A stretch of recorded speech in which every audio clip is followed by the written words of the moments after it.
Hi mayam, ngasidi akoigi ulsan gi video among pu laksare. Ngasina akoi ulsan gi Yongnam market ana ko. Onyang market ana balay local market ne ba moy gi adada hafet yeng mo jena. Ana hoji ahan ba u ri mayam do moy gi Korean gi side dish kai du ne ko. Sina Korean gi ok makhong. Haw mo ne mayam katang odi thum mo ne moy sini happa gi ko. Kain toraga yo ma ga thammi ne mayam lay gi nam ne ba dum sa na ba dum sila ala ga. Si mafam je market kumba je ahamana ahal lamban na ayam bala eko maha gumba kya ude ai sida nga akang ma leire koi gi tumyak pi gumba dai ngari kitang manam namba mayam do ko moi korea da jaba jan chai ado moi nga ga jina samudra gi nga di nga tap oi ba moi fresh water gi nga cha de ba ko sina momo dumpling ai sida bread lay ge na ko moi sida bread ke ka yon ba bakery ge keno lay ba ko mafam jo ado na bread lay re breadstick je si garlic ki breadstick jam hawe ba ko ana sima lay re aduga bread atopa nga law re kim pham ji dagi 5000 ne haba asina 2000 ne haba yare achi ohum jang go asige no jang ba bread cha ya igo ha ju se ichana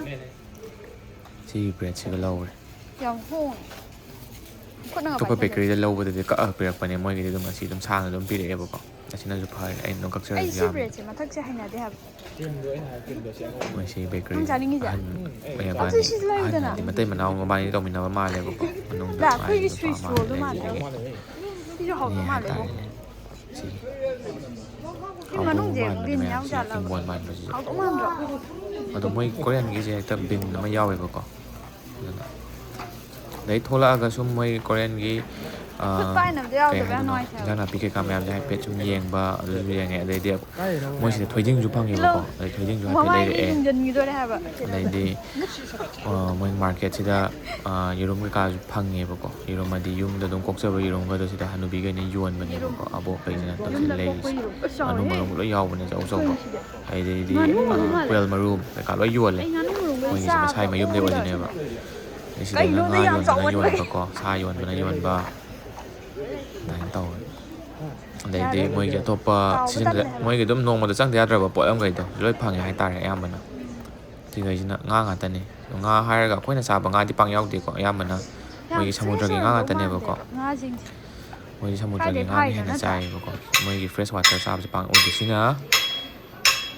thang sa ba pu ma gi dukan hai ta re ko ma kan sem mi ba ko moi customer ma na moi asi gi yo pa ki ma khok sem biu ha ma le ba ko ma je khaju phau ma le mai photo ma ka ma the le dai di korea da di sigumba ka sumba chana bi hai ga dra sumba craftsman je pang le selak tre ba ko aduna khoi si uri je am tang na u bane ba ko moi gi pra mang da re e ba si gi chana bi je aduna khoi si u bi dai na sum memory ju oi hong na ba nam je lak bane ba ko aduna lei ba lai ju ya ma han ga ta ne lei thola ga lei ka yon ba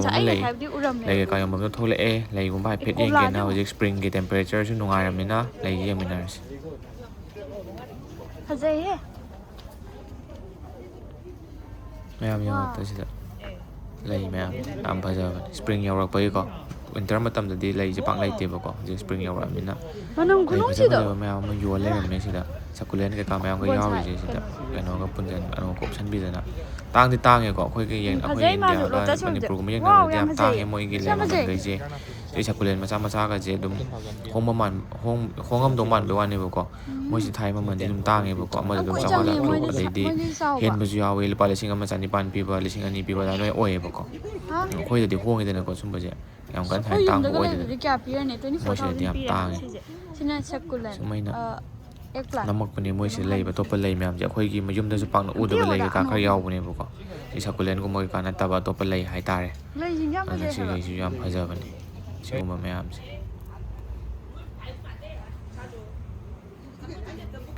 adagi mayam hojiki local market to lore se mafam si da lunch su charak bane ba ko aduga thoasi aduga Buddhist temple da chatlur si mayam sai Korean gi local market am chatlur matung da sedal temple am dong lại Buddhist temple hai tai chatlur si yang wasla si changbom de yam phaja ne atang ni ore ka khalak ba som le ka khalai ni ga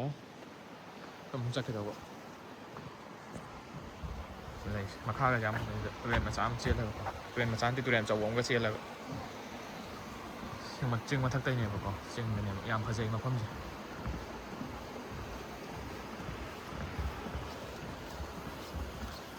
ꯁꯤ ꯃꯐꯝꯁꯦ ꯌꯥꯝ ꯅꯨꯡꯉꯥꯏꯕꯅꯦ ꯄꯨꯛꯅꯤꯡ ꯋꯥꯈꯜꯒꯨꯝꯕ ꯋꯥꯔꯀꯥꯟꯗ ꯑꯗꯨꯝ ꯂꯥꯛꯇꯣꯏꯅꯦꯕ ꯇꯣꯏꯅ ꯑꯗꯨꯝ ꯂꯥꯛꯑꯦꯕ ꯍꯋꯥꯏ ꯋꯥꯈꯜ ꯋꯥꯔꯀꯥꯟꯗ ꯌꯨꯝ ꯅꯤꯡꯁꯤꯡꯉꯀꯥꯟꯗ ꯑꯃꯕꯨ ꯑꯣꯏꯔꯣ ꯑꯗꯨꯝ ꯂꯥꯛꯇꯣꯏꯅꯦ ꯁꯤꯗ ꯃꯁꯤꯁꯦ ꯇꯦꯝꯄꯜꯕꯨꯗꯤ ꯕꯨꯙꯤꯁꯀꯤꯅꯦꯕꯀꯣ ꯇꯥꯔꯁꯨ ꯂꯥꯏꯗꯤ ꯂꯥꯏꯒꯤ ꯑꯝꯍꯥꯅꯤ ꯂꯣꯏ ꯃꯥꯟꯅꯩꯗꯅ ꯑꯗꯩꯗꯤ ꯕꯨꯙꯤꯁ ꯍꯥꯏꯕ ꯂꯩꯇꯦ ꯑꯗꯩꯗꯤ ꯈ꯭ꯔꯤꯁꯇꯦꯟ ꯍꯥꯏꯕ ꯂꯩꯇꯦ ꯑꯗꯩꯗꯤ ꯏꯁꯂꯥꯝ ꯑꯗꯨ ꯑꯗꯥ ꯂꯣꯏ ꯃꯥꯟꯅꯩ ꯑꯩꯈꯣꯏ ꯃꯤꯇꯩꯒꯤ ꯁꯅꯥꯃꯍꯤ ꯑꯗꯨꯅ ꯂꯥꯏꯗꯤ ꯂꯥꯏꯅꯤꯅꯀꯣ ꯁꯤ ꯃꯐꯝꯁꯦ ꯌꯥꯝ ꯅꯨꯡꯁꯨ ꯅꯨꯡꯉꯥꯏꯔꯤꯁꯦ ꯁꯤ ꯏꯁꯤꯡꯒ ꯆꯦꯜꯂꯒ ꯈꯣꯠꯂꯒ ꯆꯪꯉꯛꯄꯗ ꯈꯔ ꯌꯥꯝ ꯏꯪꯕ ꯍꯥꯏꯇꯥꯔꯦ ꯃꯐꯝꯁꯦ ꯂꯥꯛꯄꯗ ꯁꯤ ꯈꯤꯇꯪ ꯃꯇꯦꯛ ꯑꯃ ꯀꯥꯈꯠꯂꯒꯅꯦꯕ ꯂꯩꯔꯤꯗꯣ ꯑꯗꯨꯅ ꯌꯥꯝ ꯅꯨꯡꯉꯥꯏꯕ ꯃꯐꯝꯁꯦ ꯁꯤꯗꯒ ꯇꯧꯔꯒ ꯊꯥꯒꯨꯝꯕ ꯌꯥꯝ ꯁꯥꯔꯀꯥꯟꯗ ꯊꯕꯛ ꯏꯟꯈꯥꯡꯒꯤ ꯑꯣꯏꯔꯣ ꯑꯗꯩ ꯏꯃꯨꯡꯒꯤꯕꯨ ꯑꯣꯏꯔꯣ ꯑꯃ ꯑꯣꯏꯔꯣ ꯋꯥꯈꯜ ꯅꯨꯡꯉꯥꯏꯔꯛꯇ꯭ꯔꯀꯥꯟꯗ ꯁꯤ ꯂꯥꯛꯑꯀꯥꯟꯗ ꯑꯗꯨꯝ ꯂꯥꯏꯒꯨꯝꯕ ꯈꯣꯏꯔꯝꯃꯦꯕꯀꯣ ꯋꯥꯈꯜꯗ ꯏꯪꯊꯕꯗꯣ ꯁꯤ ꯆꯤꯡꯁꯦ ꯌꯥꯝ ꯐꯖꯕꯅꯤꯀꯣ ꯁꯤꯒꯤ ꯆꯤꯡ ꯃꯊꯛꯁꯤꯗꯅꯤ ꯈꯔꯁꯨ ꯊꯧꯒꯠꯂꯛꯑꯕꯅꯦꯕ ꯒꯥꯔꯤꯗꯁꯨ ꯃꯇꯦꯛ ꯑꯃ ꯀꯣ ꯑꯗꯨꯒ ꯁꯤ ꯆꯤꯡ ꯃꯊꯛꯀꯁꯦ ꯀꯥꯗꯤ ꯂꯣꯏ ꯀꯥꯔꯨꯔꯕꯅꯦ ꯑꯩ ꯁꯣꯝꯗꯒꯤ ꯀꯥꯕ ꯅꯠꯇꯕꯀꯣ ꯑꯁꯣꯝ ꯁꯥꯏꯠ ꯑꯇꯣꯞꯄꯗꯒꯤ ꯀꯥꯔꯛꯄ ꯑꯗꯨꯒ ꯅꯦꯝꯕ ꯃꯥꯟꯕꯩ ꯋꯥꯅꯤ ꯌꯥꯝ ꯋꯥꯡꯕꯅꯤ ꯃꯌꯥꯝ ꯌꯧꯕ ꯅꯥꯏꯗꯦꯀꯣ ꯀꯥꯔꯀꯥꯟꯗꯗꯤ ꯂꯩꯔꯦ ꯇꯦꯝꯄꯜ ꯑꯅꯧꯕ ꯑꯃ ꯁꯥꯍꯧꯕꯅꯦ ꯃꯃꯥꯡꯗ ꯁꯣꯝ ꯁꯥꯏꯠꯁꯤꯗ ꯁꯤꯗ ꯌꯦꯡꯉꯨꯁꯦ ꯂꯣꯏꯁꯜꯂꯕꯅ ꯃꯣꯏꯒꯤꯗꯣ ꯁꯤꯗ ꯂꯩꯔꯛꯇꯣ ꯑꯩꯅ ꯍꯥꯏꯕ ꯃꯃꯥꯡ ꯁꯥꯍꯧꯔꯕꯅꯦꯕꯀꯣ ꯁꯤ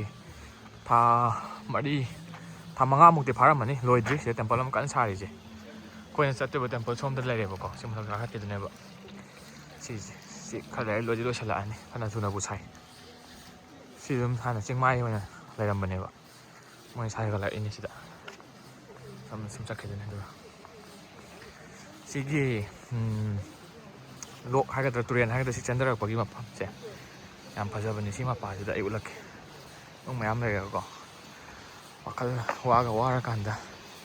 ꯃꯦꯗꯤꯇꯦꯁꯟꯒꯨꯝꯕ ꯇꯧꯕꯀꯣ ꯁ꯭ꯋꯥꯏꯗꯒ ꯂꯥꯛꯑ ꯁꯣꯔ ꯍꯣꯟꯕꯁꯦ ꯌꯥꯝ ꯅꯨꯡꯉꯥꯏꯕꯤꯅꯦꯕ ꯁꯤꯗꯩꯁꯦ ꯍꯧꯖꯤꯛꯇꯤ ꯏꯁꯤꯡ ꯌꯥꯝ ꯀꯪꯉꯦꯀꯣ ꯏꯪꯊꯝꯊꯥꯁꯨ ꯈꯔ ꯑꯣꯏꯔꯤꯕꯅꯤꯅ ꯑꯗꯣ ꯀꯥꯂꯦꯟ ꯊꯥꯗꯗꯤ ꯏꯁꯤꯡꯁꯦ ꯌꯥꯝꯕ ꯍꯦꯜꯂꯦꯕꯀꯣ ꯑꯗꯨꯅ ꯖꯣꯔꯣ ꯆꯦꯜꯂꯦ ꯁꯤꯗ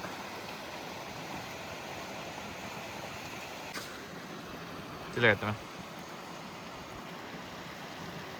ꯑꯗꯨꯝ ꯆꯦꯟꯈꯤꯗꯣꯏꯅꯦ ꯁꯤꯁꯦ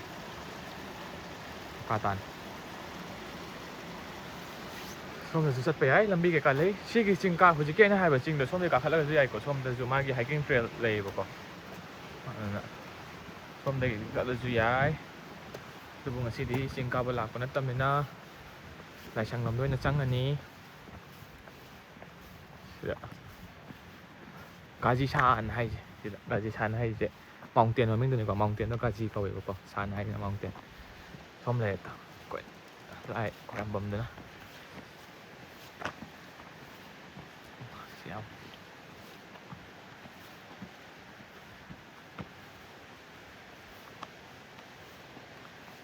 ꯈꯨꯐꯖꯁꯤ ꯌꯦꯡꯉꯨꯀꯣ ꯃꯌꯥꯝ ꯑꯩ ꯖꯨꯝ ꯇꯧꯁꯤꯜꯂꯛꯀꯦ ꯌꯦꯡꯉꯨ ꯁꯤ ꯃꯊꯛꯁꯤꯗ ꯂꯥꯏ ꯅꯤꯡꯉ ꯂꯩꯔꯗꯤ ꯋꯥꯈꯜꯁꯦ ꯌꯥꯝ ꯅꯨꯡꯉꯥꯏ ꯌꯦꯡꯉꯨ ꯃꯌꯥꯝ ꯇꯣ ꯆꯤꯡ ꯃꯊꯛꯇ ꯁꯨꯝ ꯆꯦꯟꯊꯔꯛꯏꯅꯦ ꯇꯣ ꯁꯤꯁꯦ ꯇꯨꯔꯦꯟ ꯑꯣꯏꯀꯣ ꯁꯤ ꯂꯩꯔꯦ ꯁꯤꯗ ꯃꯑꯣꯡꯒꯨꯝꯕ ꯀꯩꯀꯥ ꯃꯌꯥꯝ ꯂꯩꯔꯤꯅꯦꯕꯀꯣ ꯃꯊꯛꯁꯤꯗ ꯂꯥꯏ ꯅꯤꯡꯉꯒ ꯁꯤꯗꯅ ꯇꯦꯝꯄꯜꯗꯨꯒꯤꯅꯤ ꯇꯦꯝꯄꯜꯁꯤꯁꯨ ꯃꯤ ꯃꯌꯥꯝ ꯂꯩ ꯃꯣꯏ ꯃꯑꯣꯡ ꯀꯩꯀꯥ ꯑꯗꯩꯗꯤ ꯃꯣꯏꯒꯤ ꯔꯤꯂꯤꯖꯟ ꯄ꯭ꯔꯦꯛꯇꯤꯁ ꯇꯧꯕ ꯀꯥꯡꯕꯨ ꯀꯩꯀꯥ ꯃꯌꯥꯝ ꯂꯩꯔꯝꯅꯤꯕꯀꯣ ꯁꯤꯗꯒꯤ ꯇꯧꯔꯒ ꯌꯥꯝ ꯐꯖꯕꯅꯦ ꯃꯐꯝꯁꯦ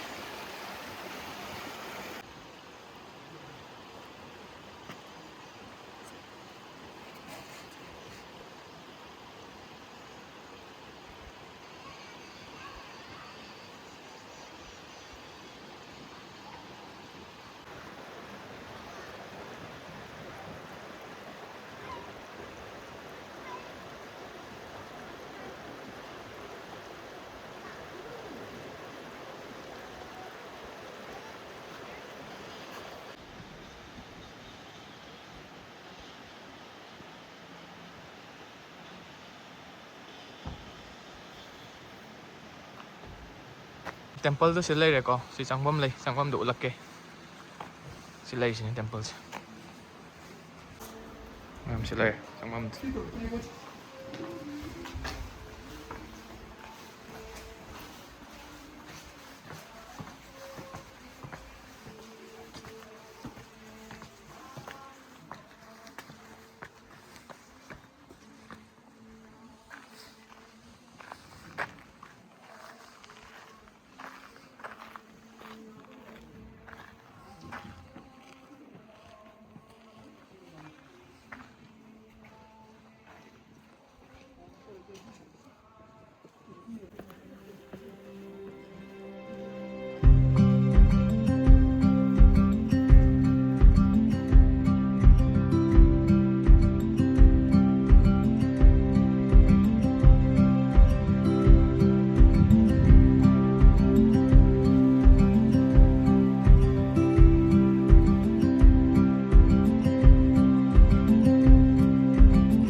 ꯂꯥꯏ ꯀꯩꯀꯥ ꯈꯣꯏꯔꯝꯃꯨꯔꯦ ꯊꯣꯛꯂꯛꯑꯦ ꯑꯃꯨꯛ ꯂꯥꯏ ꯀꯩꯀꯥ ꯈꯣꯏꯔꯝꯕ ꯂꯣꯏꯔꯕꯅꯤꯅꯀꯣ ꯂꯥꯏ ꯈꯣꯏꯔꯝꯕ ꯀꯩꯀꯥꯗꯨꯗꯤ ꯅꯝꯗ꯭ꯔꯦ ꯁꯤꯗꯩ ꯁꯤ ꯂꯥꯟꯊꯣꯛꯑꯒ ꯁꯤ ꯂꯩꯔꯦ ꯉꯁꯥꯏꯒꯤꯗꯣ ꯁꯣꯝ ꯆꯠꯈꯤꯗꯨꯅꯤꯀꯣ ꯃꯥꯏ ꯒ꯭ꯂꯣꯞ ꯇꯥꯍꯧꯔꯦ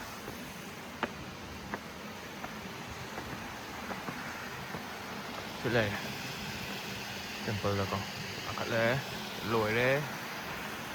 ꯁꯤꯗ ꯇꯣꯏꯂꯦꯠ ꯑꯃ ꯂꯩꯔꯦ ꯇꯣꯏꯂꯦꯠꯅꯤꯀꯣ ꯁꯤꯁꯦ ꯁꯣꯝꯗ ꯆꯠꯈ꯭ꯔꯅꯤ ꯗꯤꯁ ꯋꯦ ꯌꯥꯝ ꯐꯖꯕꯅꯤ ꯃꯌꯥꯝ ꯏꯪ ꯆꯤꯛꯄꯅꯤ ꯌꯥꯝꯅ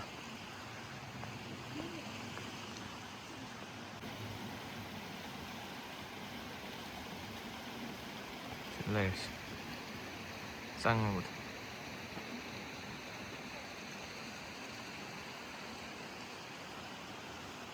ꯕꯨꯙꯤꯁ ꯇꯦꯝꯄꯜꯒꯨꯝꯕꯗ ꯆꯠꯄ ꯍꯦꯟꯅ ꯅꯨꯡꯉꯥꯏꯔꯤꯁꯦꯀꯣ ꯀꯩꯝꯇ ꯅꯠꯇꯦꯕ ꯁꯨꯃꯥꯏꯅ ꯆꯤꯡꯒꯨꯝꯕꯗꯁꯨ ꯂꯩꯔꯒ ꯎꯒꯨꯝꯕ ꯎꯃꯪ ꯋꯥꯃꯪ ꯁꯨꯃꯥꯏꯅ ꯐꯣꯔꯦꯁ ꯃꯆꯥ ꯑꯃ ꯐꯥꯎꯔꯒ ꯆꯤꯡ ꯃꯆꯦꯠ ꯑꯃ ꯀꯥꯔꯒ ꯂꯥꯛꯑꯒ ꯈ꯭ꯋꯥꯏ ꯌꯥꯝ ꯏꯪꯕ ꯍꯦꯟꯕꯗꯣ ꯑꯗꯣ ꯑꯩꯈꯣꯏꯒꯤ ꯑꯗꯨꯝ ꯑꯁꯦꯡꯕ ꯃꯤꯇꯩꯒꯤ ꯂꯥꯏꯒꯨꯝꯕ ꯃꯌꯥꯝꯁꯦ ꯎꯃꯪ ꯂꯥꯏꯒꯨꯝꯕ ꯃꯌꯥꯝꯁꯤꯁꯨ ꯁꯨꯃꯥꯏꯅ ꯑꯗꯨꯝ ꯑꯩꯈꯣꯏꯒꯤ ꯆꯤꯡꯒꯨꯝꯕ ꯀꯩꯀꯥ ꯀꯥꯔꯒ ꯈꯣꯠꯂꯒ ꯂꯩꯗꯅꯀꯣ ꯑꯗꯨꯅ ꯔꯤꯖꯦꯝꯕ꯭ꯂꯦꯟꯁꯁꯦ ꯈꯔ ꯑꯗꯨꯝ ꯂꯩꯕ ꯍꯥꯏꯇꯥꯔꯦ ꯑꯗꯨꯅ ꯌꯥꯝ ꯅꯨꯡꯉꯥꯏꯌꯦꯕꯀꯣ ꯃꯣꯏꯒꯤꯁꯨ ꯕꯨꯙꯤꯁ ꯇꯦꯝꯄꯜꯈꯩꯁꯦ ꯍꯦꯛꯇ ꯆꯤꯡ ꯃꯊꯛꯀꯨꯝꯕꯗ ꯍꯦꯛꯇ ꯂꯩꯔꯝꯃꯦꯕꯀꯣ ꯀꯥꯈꯠꯂꯀꯥꯟꯗ ꯑꯇꯣꯞꯄ ꯆꯤꯡꯒ ꯀꯥꯔꯀꯥꯟꯗꯁꯨ ꯑꯟꯑꯦꯛꯁꯄꯦꯛꯇꯦꯠ ꯑꯣꯏꯅ ꯃꯆꯥ ꯑꯃ ꯂꯩꯔꯝꯕ ꯈꯣꯠꯂꯝꯕ ꯑꯗꯨꯝ ꯌꯥꯎꯋꯦꯕ ꯑꯩꯈꯣꯏꯅ ꯆꯠꯄ ꯃꯇꯝꯗ ꯑꯌꯥꯝꯕ ꯃꯇꯝꯗ ꯕꯨꯙꯤꯁ ꯇꯦꯝꯄꯜꯁꯦ ꯀꯩꯅꯣꯒꯨꯝꯕ ꯂꯩꯔꯝꯕꯁꯦ ꯄꯥꯛꯅ ꯊꯦꯡꯅꯗ꯭ꯔꯤꯑꯕ ꯄ꯭ꯂꯦꯟ ꯚꯦꯂꯤ ꯑꯦꯔꯤꯌꯥ ꯍꯥꯏꯇꯥꯔꯦ ꯑꯌꯥꯝꯕꯅ ꯆꯤꯡ ꯃꯊꯛꯇ ꯂꯣꯏ ꯂꯩꯌꯦꯕꯀꯣ ꯑꯗꯨꯒꯤꯁꯨ ꯌꯥꯝ ꯅꯨꯡꯉꯥꯏꯕꯗꯣ ꯋꯥꯈꯜꯁꯦ ꯏꯪꯉꯦ ꯂꯥꯏꯁꯨ ꯈꯣꯏꯔꯝ ꯊꯣꯛꯑꯦ ꯑꯗꯨꯒꯤꯅꯤꯗ ꯃꯌꯥꯝ ꯆꯤꯡ ꯂꯣꯝꯗ ꯂꯥꯛꯏꯁꯦ ꯃꯔꯝ ꯇꯁꯦꯡꯕ ꯃꯔꯝ ꯍꯥꯏꯔꯒꯗꯤ ꯅꯨꯡꯉꯥꯏ ꯁꯤꯒꯤ ꯅꯨꯡ ꯃꯊꯛꯁꯤꯗꯒ ꯐꯝꯃꯒ ꯃꯦꯗꯤꯇꯦꯁꯟ ꯇꯧꯔꯗꯤ ꯌꯦꯡꯉꯨ